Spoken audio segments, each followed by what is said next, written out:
आज के इस एक्सप्लेनर में हम 22 अप्रैल 2025 को पहलगाम की बैसरन वैली में हुई उस भयावह घटना की गहराई में उतरेंगे। जब हम इस घटना के फोरेंसिक सबूतों को एक साथ रख कर देखते हैं तो एक बात बिल्कुल साफ हो जाती है।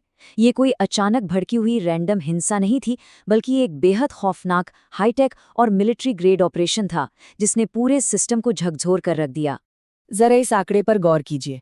26 भारत का मिनी स्विट्जरलैंड कहा जाने वाला वो बेहद खूबसूरत और शांत इलाका, और वहां 26 मासूमों की जान चली गई। ये महज एक नंबर नहीं है, बल्कि ये इस बात का सबूत है कि ये साजिश कितने बड़े स्तर पर रची गई थी और इसके परिणाम कितने खौफनाक थे।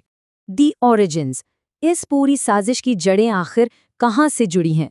इस हमले को सही मायनों में समझने के लिए हमें थोड़ा पीछे 2018 के उन बड़े जियोपॉलिटिकल शिफ्ट्स की तरफ देखना होगा। हुआ यूं कि 2018 में अंतर्राष्ट्रीय संस्था FATF ने टर्फ फंडिंग को लेकर पाकिस्तान को अपनी ग्रे लिस्ट में डाल दिया। इससे उन पर अंतर्राष्ट्रीय वित्तीय दबाव काफी बढ़ गया।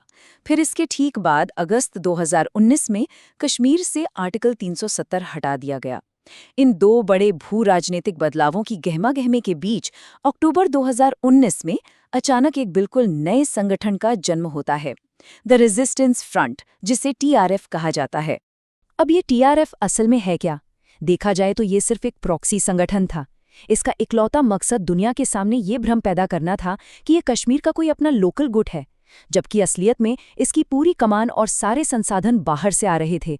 अंतर्राष्ट्रीय जांच और FATF के दबाव से बचने के लिए पुराने आतंकी संगठनों ने बस अपना नाम बदलकर एक नई रीब्रांडिंग कर ली थी। The operatives. अब आते हैं उन चेहरों पर जिन्होंने इस कागजी साजिश को जमीन पर एक खौफनाक हकीकत में बदल दिया। ये लोकल और विदेशी लड़ाकों का एक बेहद खतरनाक कॉम्बिनेशन था। इनके बैकग्राउंड देखिए तो पूरी पिक्चर और डरावनी लगने लगती है। शेख सज्जाद गुल, जो एक MBA ग्रेजुएट है, उसे इस पूरे ऑपरेशन का मास्टरमाइंड बताया गया। फिर है हाशिम मूसा, जो कोई मामूली लड़ाका नहीं बल्कि पाकिस्तान आर्मी का एक SSG पैरा कमांडो है। और तीसरा आदिल ठोकर, जो एक लोकल कश्मीरी था। और मज़े की बात देखिए, ये 2018 में स्टूडेंट वीज़ा के बहाने ट्रेनिंग के लिए पाकिस्तान गया था। एक कमांडो का होना और सालों पहले स्टूडेंट वीज़ा से की गई घुसपैठ, ये सब चीख कर बताता है कि ये प्लानिंग कितनी लंबी और गहरी थी। लेकिन सवाल ये है कि क्या ये सब बिना किसी लोकल सपोर्ट के मुमकिन था? बिल्कुल नहीं। यहीं पर एंट्री होती है ओवरग्राउंड वर्कर्स यानी OGW की। फारूक अहमद जैसे लोगों द्वारा चलाया जा रहा ये एक ऐसा अदृश्य नेटवर्क है जो दिन के उजाले में आम नागरिकों की तरह रहता है, लेकिन पर्दे के पीछे छिपने की जगह रेकी और लॉजिस्टिक्स का पूरा इंतजाम करता है। इसी नेटवर्क के दम पर पुंछ और राजौरी के रास्ते घुसपैठ संभव हो पाई। The invisible network. इस पूरे एक्सप्लेनर का सबसे चौंकाने वाला हिस्सा वो तकनीक है जिसका इस्तेमाल करके ये हमलावर पूरी तरह से रडार के नीचे बने रहे। अक्सर ये सवाल उठता है कि भाई इतने बड़े ऑपरेशन के दौरान उन्होंने आपस में बात कैसे की? सुरक्षा एजेंसियों के इतने कड़े सर्विलांस ग्रिड को उन्होंने चकमा आखिर दिया तो दिया कैसे? इसका जवाब उनके गैजेट्स में छिपा है। इनके पास जो मिलिट्री ग्रेड तकनीक थी वो किसी हॉलीवुड थ्रिलर से कम नहीं है। उन्होंने हुआवे के अल्ट्रासैट्स का इस्तेमाल किया, जो सीधे चीन की तियानटोंग 1 सैटेलाइट से जुड़ते थे। मतलब भारतीय मोबाइल नेटवर्क्स का कोई काम ही नहीं, पूरी तरह बाईपास। रास्ते खोजने के लिए उन्होंने एल्पाइन क्वेस्ट नाम के ऑफलाइन ऐप का इस्तेमाल किया। हथियारों में उनके पास नाइट विजन वाली अमेरिकन M4 राइफल्स थीं, जो अफगानिस्तान से ब्लैक मार्केट और ड्रोन्स के जरिए यहाँ लाई गई थीं। और तो और इस पूरी बर्बरता को रिकॉर्ड करने के लिए उन्होंने चेस्ट माउंटेड कैमरे भी पहन रखे थे। अब जरा इस डेटा पर नजर डालिए। फरवरी 2025 के आसपास अचानक पहलगांव इलाके के लिए हाई रेजोल्यूशन सैटेलाइट इमेजरी की डिमांड दोगुनी हो जाती है। एक आम टूरिस्ट इलाके के लिए हमले से ठीक कुछ हफ्ते पहले 15 सेंटीमीटर हाई रेजोल्यूशन जैसी मिलिट्री ग्रेड इमेजरी की मांग आना ये कोई इत्तेफाक तो नहीं हो सकता। जांच में पता चला कि इस रिस्ट्रिक्टेड डेटा तक उनकी पहुंच एक कॉर्पोरेट लूपहोल के जरिए हुई। एक पाकिस्तानी फर्म है BSI, जिसने अमेरिका के मैक्साट टेक्नोलॉजीज के साथ पार्टनरशिप कर रखी थी। इसी एग्रीमेंट का फायदा उठाकर वो मिलिट्री ग्रेड सैटेलाइट तस्वीरें, जो आमतौर पर सिर्फ सरकारों को मिलती हैं, वो अनजाने में इन हमलावरों के हाथ लग गईं। इसी से उन्हें अपने टारगेट का बिल्कुल सटीक टैक्टिकल मैप मिल गया। The execution.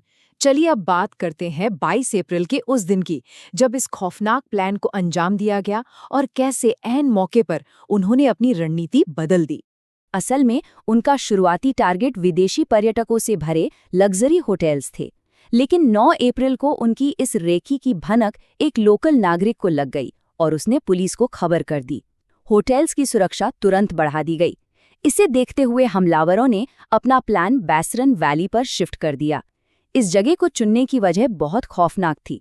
ये इलाका अलग थलग था, यहाँ कोई सीसीटीवी नहीं था, टूरिस्ट की भारी भीड़ थी और सबसे बड़ी बात, यहाँ सीआरपीएफ के पहुंचने का रिस्पॉन्स टाइम करीब 40 मिनट था, यानी उन्हें कत्लेआम के बाद भागने का पूरा समय मिल सकता था। दोपहर के करीब 1:45 बज रहे थे।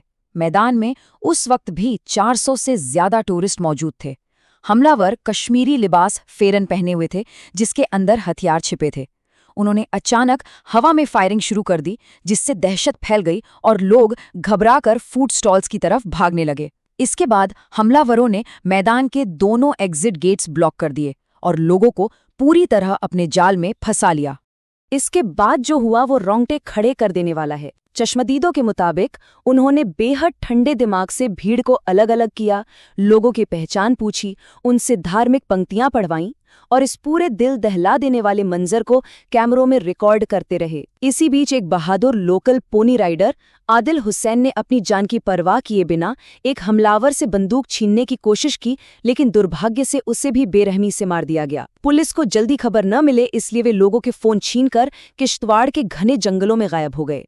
The geopolitical aftermath. इस भयानक हमले के बाद अंतर्राष्ट्रीय मंचों पर जो हुआ वो भी इस पूरे घटनाक्रम का एक बहुत अहम पहलू है।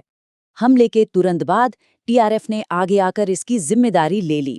उन्होंने कहा कि ये नए डोमिसाइल कानूनों का विरोध है। लेकिन अगर गहराई से देखें तो उनका असली निशाना इस इलाके की तेजी से बढ़ती टूरिज्म इकोनॉमी थी। हाल ही में जहां 43 मिलियन टूरिस्ट्स का आना हुआ हो, वहां ऐसी घटना सीधे तौर पर क्षेत्र की शांति और आर्थिक विकास पर एक बड़ा प्रहार थी।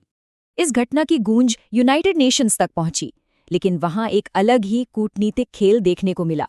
संयुक्त राष्ट्र सुरक्षा परिषद के शुरुआती ड्राफ्ट में इस हमले की कड़ी निंदा की गई थी और साफ तौर पर टीआरएफ का नाम लिखा गया था। लेकिन जब फाइनल बयान पब्लिश हुआ तो उसमें से टीआरएफ का नाम गायब था।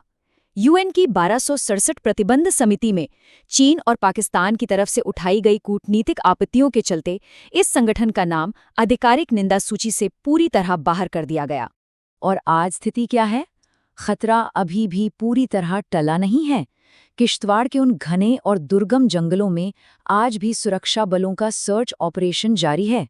वे उन मुख्य हमलावरों की तलाश कर रहे हैं, जिनमें पाकिस्तान का वो कमांडो हाशिम मूसा भी शामिल है, जो अभी तक कानून की गिरफ्त से बाहर है। इस पूरी साजिश की परतों को खोलने के बाद हम सबके सामने एक बेहद गंभीर सवाल खड़ा होता है। जब मिलिट्री ग्रेड टेक्नोलॉजी और ये अंतर्राष्ट्रीय प्रॉक्सी नेटवर्क इस तरह बेखौफ होकर आपस में मिल जाते हैं, तो दुनिया का मौजूदा सुरक्षा ढांचा इस अदृश्य खतरे को रोकने के लिए खुद को कैसे तैयार करेगा? ये एक ऐसा सवाल है जो हमें भविष्य की सुरक्षा व्यवस्थाओं पर गहराई से सोचने पर मजबूर कर देता है।